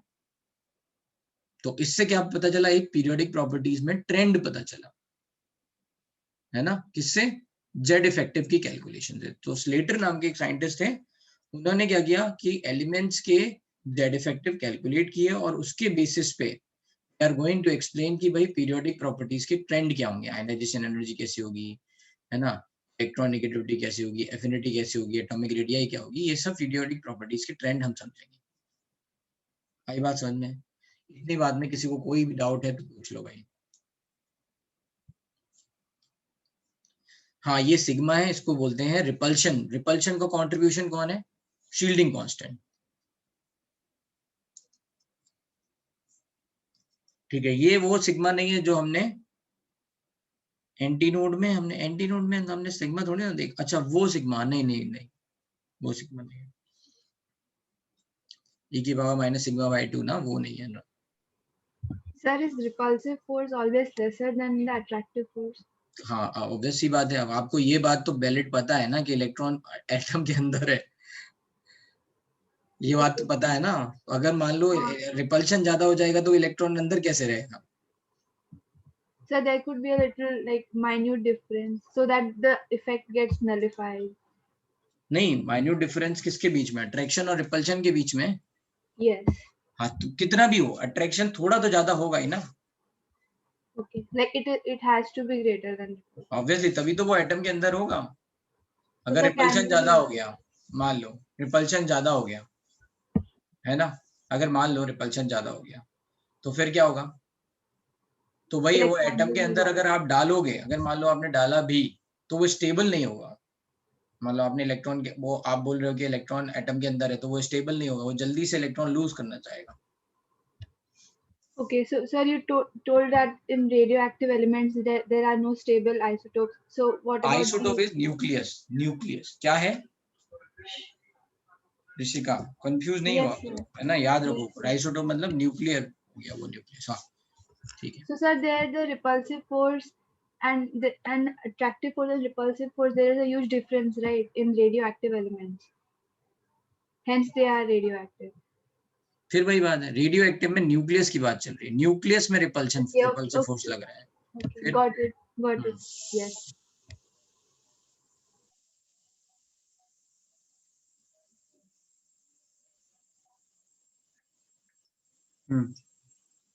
सर जेफ टेस्ट का क्या मतलब होता है? क्या? जेफ का मतलब क्या होता है सर? जेड का एटॉमिक नंबर जेफ, जेड और का number of atomic. Protons. Okay sir, thank you.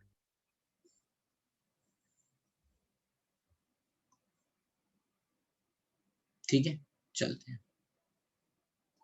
Okay, क्या है डाउट? जल्दी बताओ. आर्यन. यस. सर सो हर एक इंडिविजुअल टेस्ट इलेक्ट्रॉन के लिए रिपल्शन अलग होगा ना? हाँ, हर इलेक्ट्रॉन के लिए अलग अलग रिपल्शन आएगा. कैसे आएगा उस पर हम थोड़ी बात करते हैं, है ना, इसकी कैलकुलेशन पे. की और सर कैलकुलेशन आपने यहाँ पर रिपल्शन को 3 लिया है, मतलब आपने बस रैंडमली लिया है, राइट? अरे हाँ, बस समझाने के लिए है, ओके, सब हाँ बाद में हाँ आएगा. हाँ. हाँ, ठीक है. बस ये समझाने के लिए कॉन्सेप्ट कि भाई हम अट्रैक्टिव नेट कैसे निकालते हैं.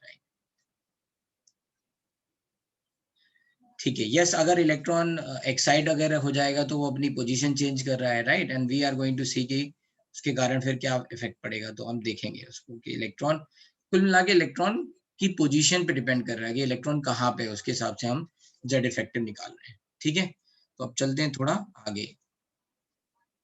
अब बात आई, एक बहुत अच्छा डाउट पूछा अभिलाष ने कि सर ऐसा भी तो हो सकता है कि बाहर वाले इलेक्ट्रॉन अंदर की तरफ, मान लो क्या कह रहे हैं, उनको रिपेल कर रहे हो. ठीक है, अंदर की तरफ रिपेल कर रहे हो. तो स्लेटर ने क्या किया, इसके लिए पहले ही रूल बना दिया. उन्होंने कहा कि अगर हम ऐसा करेंगे तो फिर एक ट्रेंड नहीं निकाल सकते. तो हम केबल और केबल जो रिपल्शन देख रहे हैं वो बाहर की तरफ देख रहे हैं, अंदर वाला नहीं देख रहे हैं.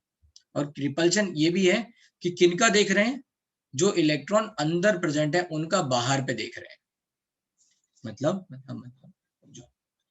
मतलब ये है कि ये मैं वैसे अभी थोड़ी देर में बताने वाला था, लेकिन अभी डाउट आया तो मैं पहले ये समझा दे रहा हूँ कि जैसे मान लो ये एक इलेक्ट्रॉन है. ठीक है, अभी आपका ये टेस्ट इलेक्ट्रॉन है लेट्स से. तो इस पे बाहर का रिपल्शन है ना, इस पे बाहर की तरफ, इस इलेक्ट्रॉन पे जो इन अंदर वाले इलेक्ट्रॉन से बाहर की तरफ रिपल्शन लिख रहा है वो हम कंसिडर करेंगे. ठीक है, तो ये बात सही हो गई. लेकिन अगर मान लो मैंने ये यहाँ पे ऐसे बना दिया है, यहाँ एक इलेक्ट्रॉन है लेट्स से, है ना, और इसके अंदर ये 2 इलेक्ट्रॉन्स हैं, इसके बाहर भी लेट्स से एक इलेक्ट्रॉन है, ये मेरा टेस्ट इलेक्ट्रॉन है, और यहाँ पे भी लेट्स से एक इलेक्ट्रॉन है. तो स्लेटर ने बोला कि इनका सबका रिपल्शन काउंट होगा, जो सेम सेल है उनका भी, है ना, ये सब काउंट होगा, बट इसका अंदर की तरफ रिपल्शन काउंट नहीं होगा.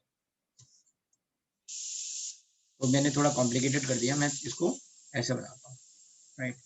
तो इसका ये काउंट होगा, बट इसका अंदर की तरफ काउंट नहीं होगा. हम कहेंगे, ऐसा नहीं बोलेंगे कि ये इलेक्ट्रॉन के कारण और न्यूक्लियस की तरफ अट्रैक्ट होने लग जाएगा. सो ही ऑलरेडी सेड कि अगर हम ऐसा कंसिडर नहीं करेंगे तो उसका ट्रेंड बनाना बड़ा डिफिकल्ट हो जाएगा. सो ही ओनली कंसिडर कि बाहर की तरफ रिपल्शन कितना लग रहा है. Are you getting my point? ठीक है, इसका मतलब क्या है कि टेस्ट इलेक्ट्रॉन से बाहर सेल में जितने भी हायर सेल में जितने भी इलेक्ट्रॉन है उनका हम रिपल्शन नहीं काउंट करेंगे.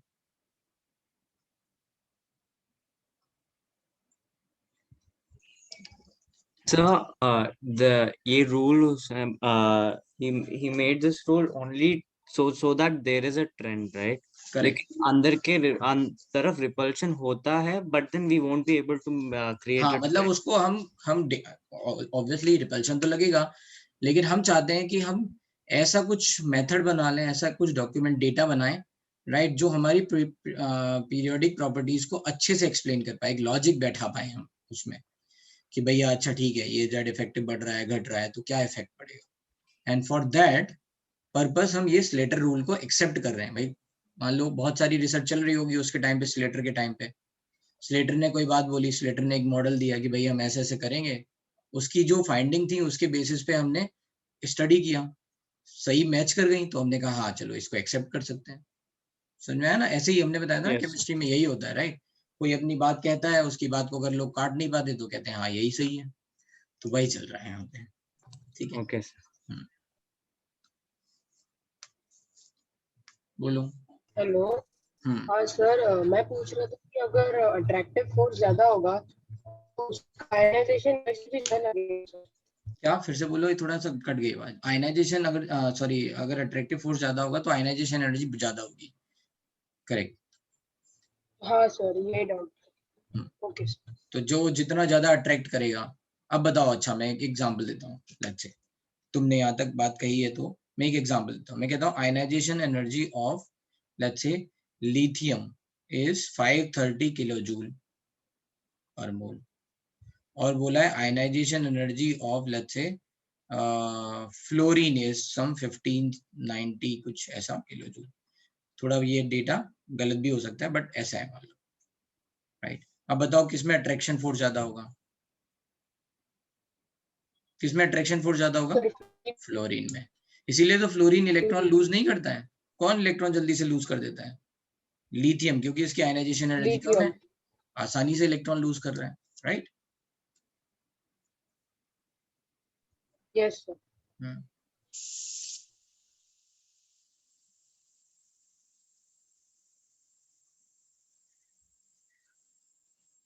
तो ठीक है, अभी हम यहाँ पे चलते हैं कैलकुलेशन की बात। यस, अभी हम थोड़ा आगे चल रहे हैं, राइट। तो नेक्स्ट आता है calculation of sigma and Z effective, Slater's rule.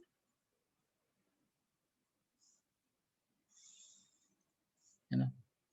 तो इन्होंने क्या कहा, स्लेटर ने, इन्होंने केस बनाए, case 1, if test electron belongs to, है ना, if test electron belongs to S and P subcell or you can say orbital,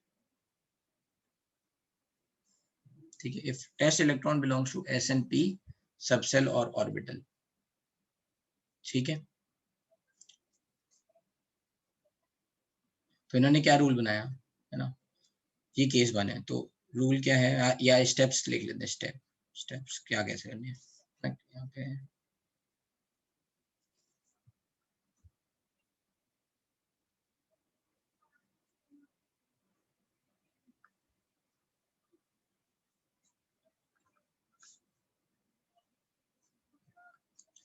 First, write electronic configuration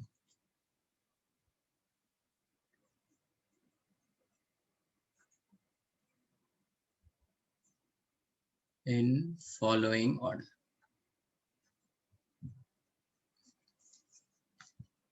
one S, फिर 2s 2p, फिर 3s 3p 3d,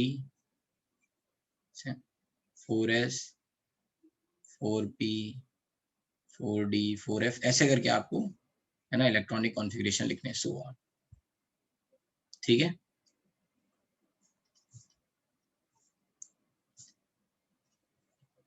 सो इसमें इसको calculation में मैंने आपको एक नोट पहले ही लिख लेते हैं ना, नोट, मेरे पास जगह नहीं है तो आपने अगर ये स्टेप वगैरह ना लिखा हो तो इसमें नोट यहाँ लिख लेना, केस 1 के बाद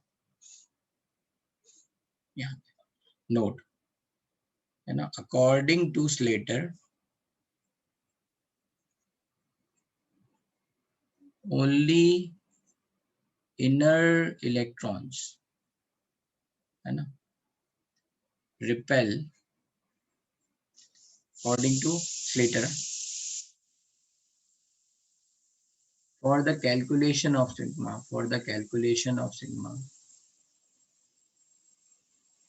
sigma we will consider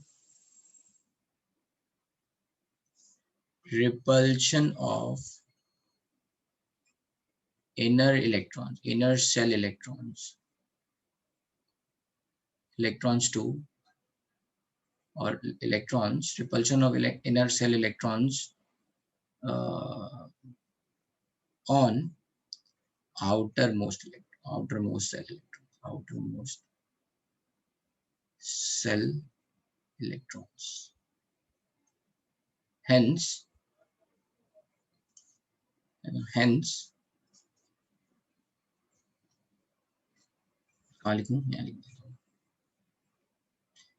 we will not consider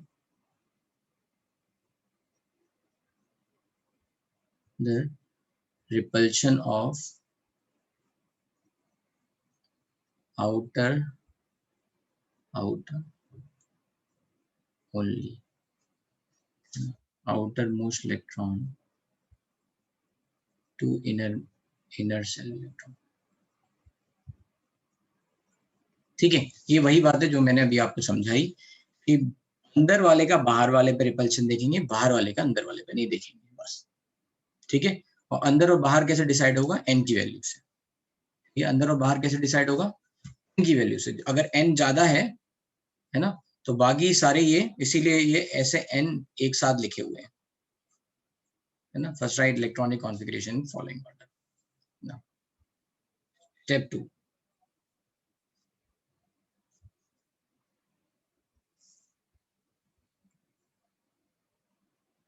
लिख लो पहले। यस, हाँ सर, उसी के लिए हाथ उठाया था।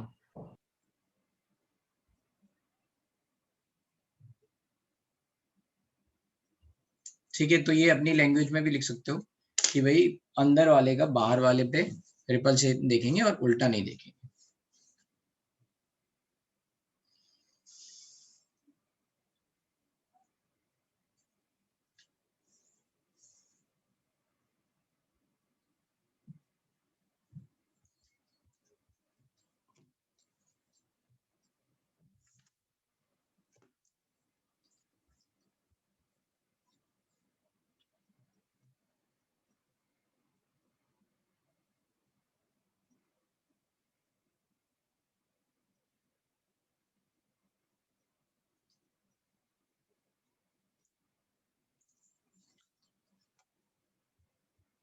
ठीक है, थोड़ा जल्दी से लिखो। डन। इसमें रूल क्या है वो देख लो। तो अब इसमें क्या है? For calculation of sigma follow these rules.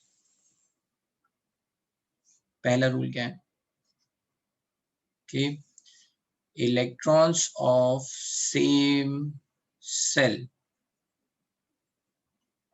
repel test electron by 0.35 by magnitude of 0.35.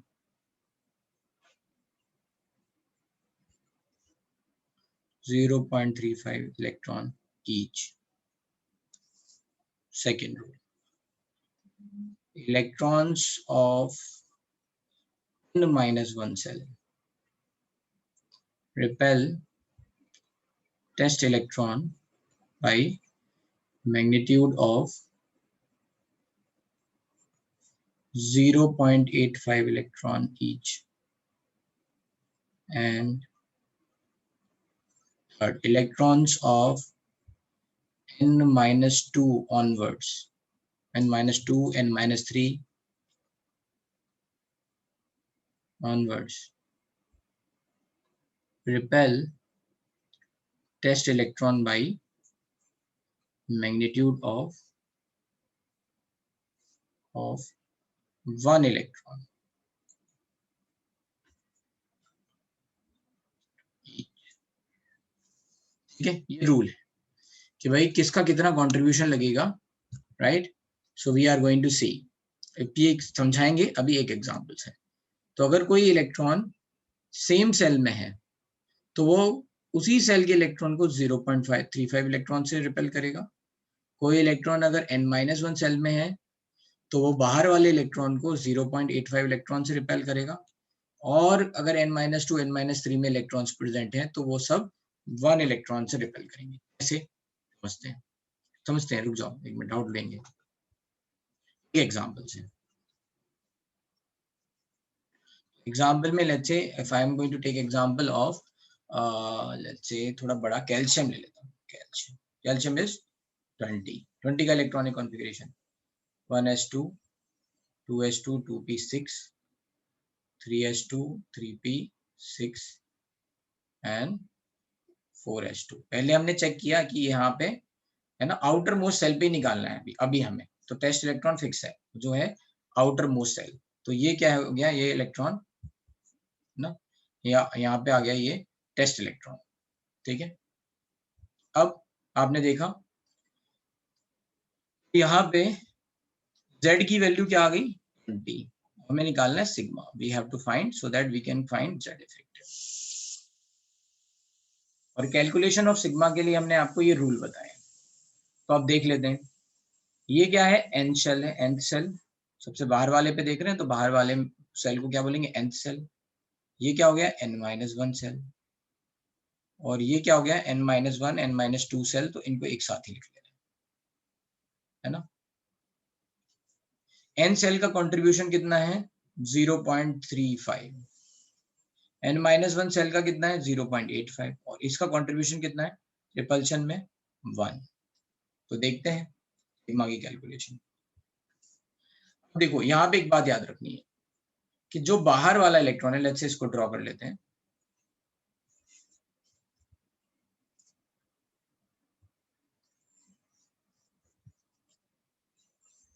ऐसा कुछ है 1 2 है ना, फिर 3 4 5 6 7 8 9 एक और 10। फिर उसके बाद नहीं, मैंने थोड़ा ये न्यूक्लियस है यहाँ बना देंगे 1 2 3 4 5 6 7 8 9 10, फिर 1 2 3 4 5 6 8, और फिर मान लो ये 2 इलेक्ट्रॉन है, एक यहाँ पे और एक यहाँ पे, जस्ट इमेजिन, ठीक है। तो अब क्या हो रहा है कि ये तो हो गया टेस्ट इलेक्ट्रॉन, एक इलेक्ट्रॉन जो है ना, ये हो गया टेस्ट इलेक्ट्रॉन। तो बताओ सेम सेल में कितने और इलेक्ट्रॉन हैं जो इसको रिपेल करेंगे, कितने इलेक्ट्रॉन हैं सेम सेल में, एक। तो याद रखना है स्टेप 1 ये था कि बेटा कि हम सब इलेक्ट्रॉनिक कॉन्फ़िगरेशन एक साथ लिखेंगे, जहां पे ये सेल एक साथ लिखेंगे, है ना। मतलब 4s के बाद 3d भरता है, बट 3d को यहीं पे c के साथ लिखना था, 3d आता था, ठीक है। तो यहाँ याद रखना है ये जो 4s2 है, कई बार बच्चे गलती कर जाते हैं, वो इमेजिन नहीं करते। जो आपने टेस्ट इलेक्ट्रॉन बनाया उसके अलावा बाकी सारे इलेक्ट्रॉन रिपेल करेंगे, वो खुद को रिपेल नहीं कर सकता है। तो याद रखना है वो लोग यहाँ पे ना 2 कंसिडर कर लेते हैं। तो कौन कितने हैं सेम सेल में इलेक्ट्रॉन जो इसको रिपेल करेंगे, वो है 1, यही इसको रिपेल कर पाएगा, ठीक है। तो सिग्मा की वैल्यू अगर हम कैलकुलेशन कर रहे थे तो रिपल्शन निकालना है ड्यू टू nth सेल, फिर n-1 सेल, एंड फिर n-2 एंड मतलब और n-3 ऑनवर्ड, है ना सर। n सेल में कितने इलेक्ट्रॉन है, 1 इलेक्ट्रॉन है, कंट्रीब्यूशन कितना है 0.35 प्लस nth सेल में 1 इलेक्ट्रॉन का मतलब 1 इलेक्ट्रॉन ही रिपेल करेगा। फिर से आप 2 मत ले लेना, यहाँ पे बार बार मैं समझा रहा हूँ। n-1 सेल में कितने इलेक्ट्रॉन है 2 and 6 8, 8 हो गए, 8 रिपेल करेंगे इसको, तो 8 into 0.85 प्लस, फिर यहाँ कितने हैं 2 4 and 6 10, 10 के 10 हो, 1 यूनिट से करेंगे रिपेल, तो 10 into 1, तो कितना हो गया sigma 0.35 plus 0.85 into 8 1.7 into 4 6.8 plus 10, 6.8 plus 0.35 7.15 plus 10 तो 17.15। ये क्या आया सिग्मा की वैल्यू। है ना, इलेक्ट्रॉन्स के बराबर।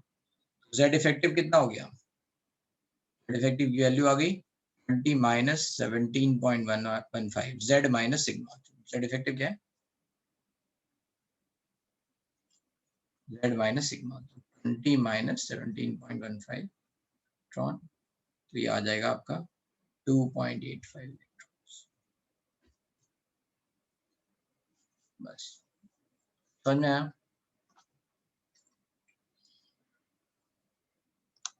हाँ, अभी अगर किसी ने ये क्वेश्चन पूछा कि अगर मान लो बाहर एक ही इलेक्ट्रॉन होता तो फिर क्या है, एक ही इलेक्ट्रॉन होता तो nth सेल में कितने इलेक्ट्रॉन होते, 0। जो इसको रिपेल कर रहे हैं nth सेल में कितने इलेक्ट्रॉन होते, 0। फिर हम n-1 से काउंट करना स्टार्ट करते हैं। यस बोलो। सर मुझे ये समझ में नहीं, आपने स्टेप 2 में मतलब आपने लिखा है कि nth शेल में जो इलेक्ट्रॉन है उसका मैग्नीट्यूड 0.35 है और n-1.85 और वो इंक्रीज होता जाता है और उसमें 1 रहे सर। लेकिन जो इलेक्ट्रॉन उसी शेल में है तो उसका 2 इलेक्ट्रॉन्स के बीच का डिस्टेंस कम रहेगा ना, तो magnitude of repulsion should be more right compare to. नहीं, वो डिस्टेंस वही बात है कि आपको पता थोड़ी ना है कि ये इसके सराउंडिंग में है या कहाँ पे है। जितना बड़ा सेल बनेगा, हाँ है ना, उसमें डिस्टेंस, इसलिए यहाँ पे डिस्टेंस की बात नहीं कर रहे हैं। डिस्टेंस से जाएंगे तो फिर दिक्कत आ जाएगी। अच्छा सर, राइट, क्योंकि सेम शेल ऐसे कॉमन इंट्यूशन के हिसाब से तो वो जितना पास आएगा उसका मैग्नीट्यूड हाँ बढ़ना तुम्हारी चाहिए। बात सही है, तो मैंने तुम्हें बता दिया ना कि ये जरूरी नहीं है ना विसिनिटी में ही हो, कहाँ पे इलेक्ट्रॉन है। राइट, जब सपोजिट भी हो जाता है तो डिस्टेंस बढ़ गई, तो ऐसा नहीं बोल सकते हैं, तो इसमें मत नहीं कंफ्यूज हो, ठीक है। जेड की वैल्यू 20, यहाँ पे कैल्शियम एटॉमिक नंबर 20 होता है ना, ऑरेंज। समझ में आया ये अभिलाष, ठीक है। Yes sir.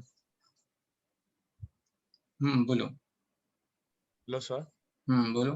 सर मेरे को nth शेल n-1 और n-2 n-3 में कंफ्यूजन हो रहा है सर। अरे ये देखो यहाँ पे n की वैल्यू क्या है, तो 4, यहाँ क्या है, सर 3, यहाँ सर 2 and 1। तो कर नहीं पाओगे, n की वैल्यू 4 n-1। अच्छा ओके, यस सर अंडरस्टूड। और ऐसे भी देख लो, ये बाहर सबसे बाहर वाला है तो इसके एक जस्ट पहले कौन होगा, n-1, फिर क्या होगा n-2 ऐसे।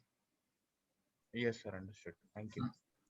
ठीक है, सर हम n-2 और n-3 को एक साथ क्यों कंसीडर करते हैं? क्योंकि दोनों का जो मैग्नीट्यूड रिपल्शन का है वो 1 ही है ना, इसलिए हमें तो कैलकुलेट सिग्मा करना है ना, इसलिए, है ना, तो यहाँ मतलब वो n-2। दोनों का मिला के 10 इलेक्ट्रॉन्स है ना? हाँ, दोनों को मिला के 10 इलेक्ट्रॉन्स, है ना। Okay sir, thank you. तो ठीक है, एक बस लास्ट आप लोग करोगे एग्जाम्पल, है ना, कैलकुलेट, और फिर उसके बाद हम ये क्लास फिनिश कर देंगे। थोड़ी सी एक्सटेंड हो रही है दो, ठीक है। एक जल्दी से आप लोग काउंट कर लो, अच्छे सोडियम का काउंट कर लो, आसान है थोड़ा सा। आ गया मेरा पेन, ठीक है। सोडियम का जल्दी से सिग्मा बताओ, और 11 आप लोगों को कैलकुलेट करना है।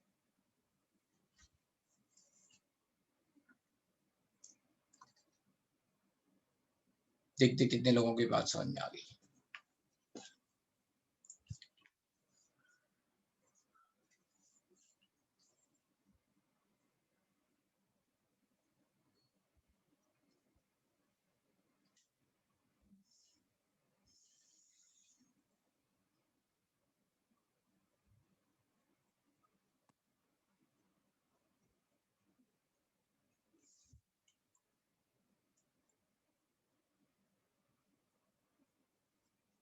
वैल्यू बतानी है जेड इफेक्टिव की।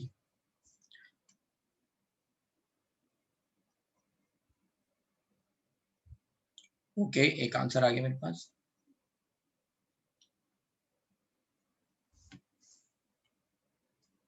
ओके, एक और आंसर आ गया, 2, ठीक है।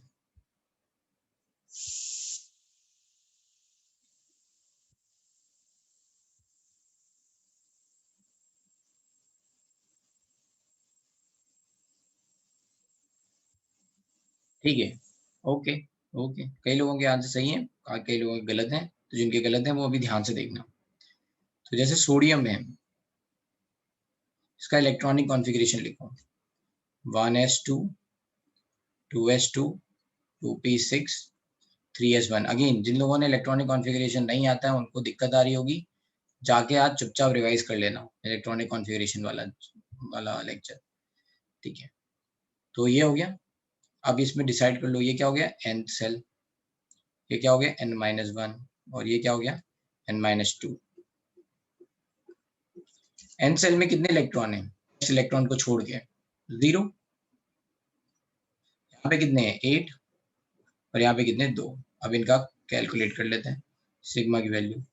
तो 0 into 0.35 plus 8 into 0.85 plus 2 into 1, sigma की वैल्यू कितनी आई 8 into 0.85 is 6.8 plus 2 into 1 is 2, तो ये आ गया आपका 8.8। क्या आया ये सिग्मा। आपको क्या निकालना है Z effective. Z effective 11 minus 8.8 है ना, 11 जेड इफेक्टिव मतलब Z minus sigma, 11 minus 8.8, answer is 2.2। ठीक है,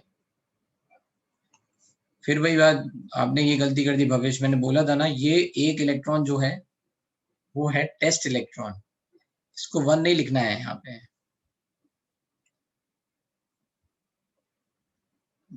भविष्य नहीं, भार्गव, सॉरी भार्गव, है ना भाई, जो खुद में एक इलेक्ट्रॉन है वो तो अपने आप को रिपेल नहीं कर सकता ना। हाँ ठीक है, ठीक है भविष्य,